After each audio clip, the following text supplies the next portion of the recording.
ಸ್ನೇಹಿತರೆ ನಮಸ್ಕಾರ. ಲಕ್ಷ್ಮೀ ನಿವಾಸ, ಶಾಂಭವಿ ಸೀರಿಯಲ್ಗಳಿಂದ ನಟಿ ಮಾನಸ ಮನೋಹರ್ ಅವರು ಹೊರ ಬಂದಿದ್ದಾರೆ. ಅವ್ರು ಯಾಕೆ ಹೊರಗಡೆ ಬಂದಿದ್ದಾರೆ ಅನ್ನುವಂತಹ ವಿಚಾರ ಸಾಕಷ್ಟು ಜನರಿಗೆ ಗೊತ್ತಿಲ್ಲ. ಇನ್ನೊಂದಷ್ಟು ಜನರಿಗೆ ಗೊತ್ತಿದೆ. ಅಟ್ ದಿ ಸೇಮ್ ಟೈಮು ಅವರು ಹೊರಗಡೆ ಬಂದ ಬಳಿಕ ಕೆಲವೊಂದಷ್ಟು ವಿಚಾರಗಳ ಬಗ್ಗೆನೂ ಕೂಡ ಮುಕ್ತವಾಗಿ ಮಾತನಾಡಿದ್ದಾರೆ. ತಮ್ಮ ಬದುಕಿನ ಕಹಿ ಘಟನೆಗಳು ಮತ್ತು ಕಹಿಯಾದಂಥ ದಿನಗಳ ಬಗ್ಗೆ ಈಗ ನೆನಪು ಮಾಡಿಕೊಂಡಿದ್ದಾರೆ.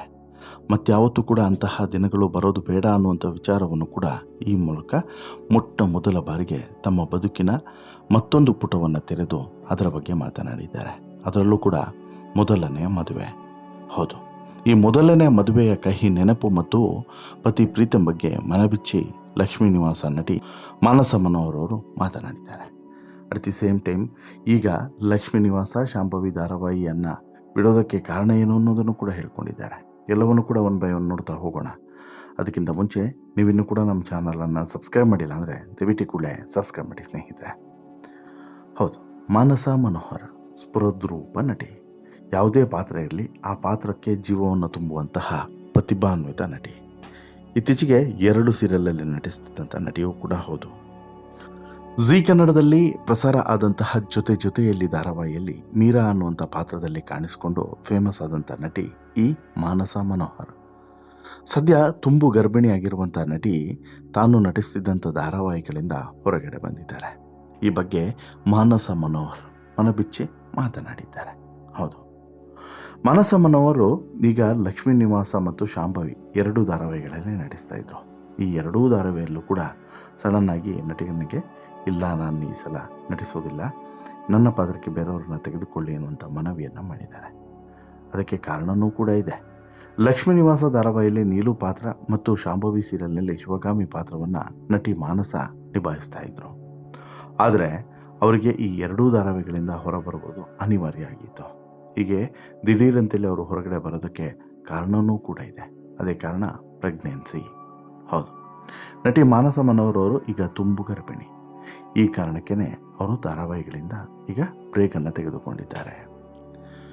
ನನ್ನ ಮದುವೆ 2024 ನವೆಂಬರ್ನಲ್ಲಿ ನಡೆಯಿತು. ಕಳೆದ ವರ್ಷ ಆಗಸ್ಟ್ ವೇಳೆಗೆ ನಾನು ಗರ್ಭಿಣಿಯಾದೆ. ಆನಂತರ ನಾನು 7 ತಿಂಗಳು ತುಂಬುವವರೆಗೂ ಕೂಡ ಶೂಟಿಂಗ್ನಲ್ಲಿ ಭಾಗಿಯಾಗಿದ್ದೀನಿ. ಜನವರಿ ತಿಂಗಳು ಪೂರ್ತಿ ನಾನು ಲಕ್ಷ್ಮೀ ನಿವಾಸಕ್ಕಾಗಿ ಕೆಲಸವನ್ನು ಮಾಡಿದ್ದೀನಿ. ನನಗೆ 6 ತಿಂಗಳು ತುಂಬುವವರೆಗೂ ಕೂಡ ಶೂಟಿಂಗ್ನಲ್ಲಿ ಭಾಗಿಯಾಗಿದ್ದೀನಿ ಅಂತಲೇ ಇಲ್ಲಿ ಮಾನಸ ಹೇಳ್ತಾರೆ. ಇನ್ನು ಶಾಂಭವಿ ಧಾರಾವಾಹಿಗೆ ಫೆಬ್ರವರಿಯಲ್ಲೂ ಕೂಡ ಶೂಟಿಂಗ್ ಮಾಡಿ ಮುಗಿಸಿಕೊಟ್ಟಿದ್ದೀನಿ ಅನ್ನುವಂಥ ವಿಚಾರವನ್ನು ಕೂಡ ಹೇಳ್ತಾರೆ. ಇದರ ಜೊತೆಗೆ ಒಂದು ನನಗೆ ಫ್ಯಾನ್ಸ್ ಮತ್ತು ಪ್ರೇಕ್ಷಕರಿಂದ, ಮೇಡಮ್ ನೀವು ಇವಾಗ ಆರಾಮಾಗಿರಿ, ರೆಸ್ಟನ್ನು ತೆಗೆದುಕೊಳ್ಳಿ, ಶೂಟಿಂಗ್ ನಿಲ್ಲಿಸಿಬಿಡಿ, ಕೆಲಸ ಯಾವಾಗಲೂ ಕೂಡ ಇರುತ್ತೆ, ಜೀವನದಲ್ಲಿ ಈ ಟೈಮ್ ಮತ್ತೆ ಬರೋದಿಲ್ಲ. ಸೀರಿಯಲ್ ಫೀಲ್ಡ್ನಲ್ಲಿ ನೀವು ತಾಯಿ ಆದರೂ ಕೂಡ ಅಷ್ಟೇ, ಅಜ್ಜಿ ಆದರೂ ಕೂಡ ಅಷ್ಟೇ, ನೀವು ಕೆಲಸ ಮಾಡ್ತಾನೆ ಇರಬಹುದು. ಮದುವೆ ಮಕ್ಕಳಾದ ತಕ್ಷಣ ಅವಕಾಶಗಳು ಸಿಗೋದಿಲ್ಲ ಅನ್ನುವಂಥ ಕಾಲ ಈಗ ಹೊರಟು ಹೋಗ್ಬಿಟ್ಟಿದೆ.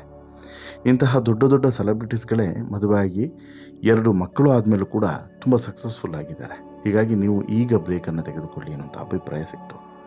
ಅಂತೆಯೇ ನಾನೀಗ ಬ್ರೇಕನ್ನು ತೆಗೆದುಕೊಂಡಿದ್ದೀನಿ ಅನ್ನುವಂಥ ಸಂಗತಿಯನ್ನು ಮಾನಸ ಅವರು ಹೇಳ್ತಾರೆ.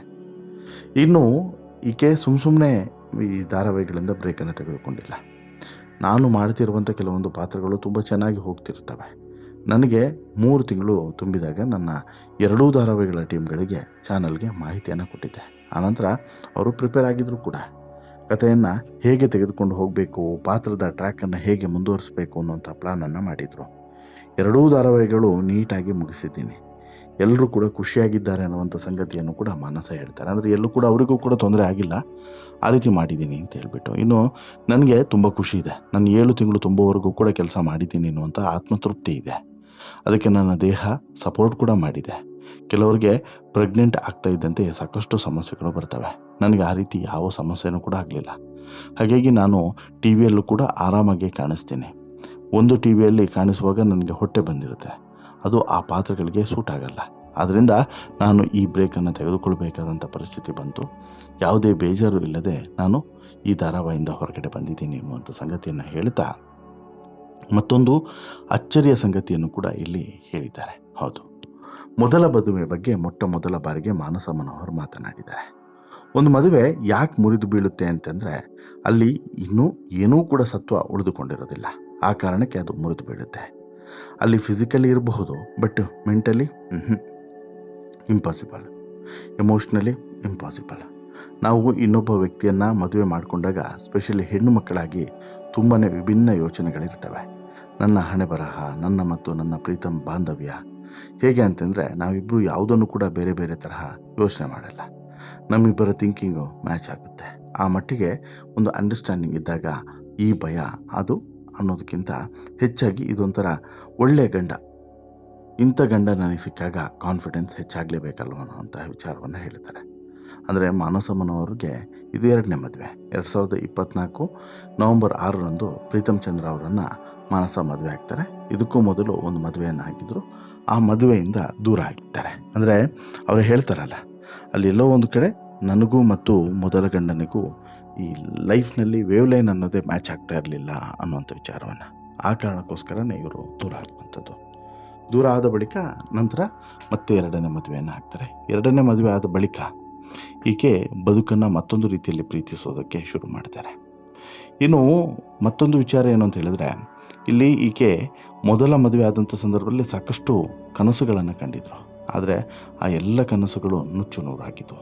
ಆ ಕಾರಣಕ್ಕೋಸ್ಕರನೇ ಮತ್ತೆ ಈ ಮೊದಲ ಮದುವೆ ಅನ್ನುವಂಥ ವಿಚಾರವನ್ನು ಆಕೆ ನೆನಪಿಸಿಕೊಳ್ಳೋದಕ್ಕೆ ಇಷ್ಟಪಡೋದಿಲ್ಲ.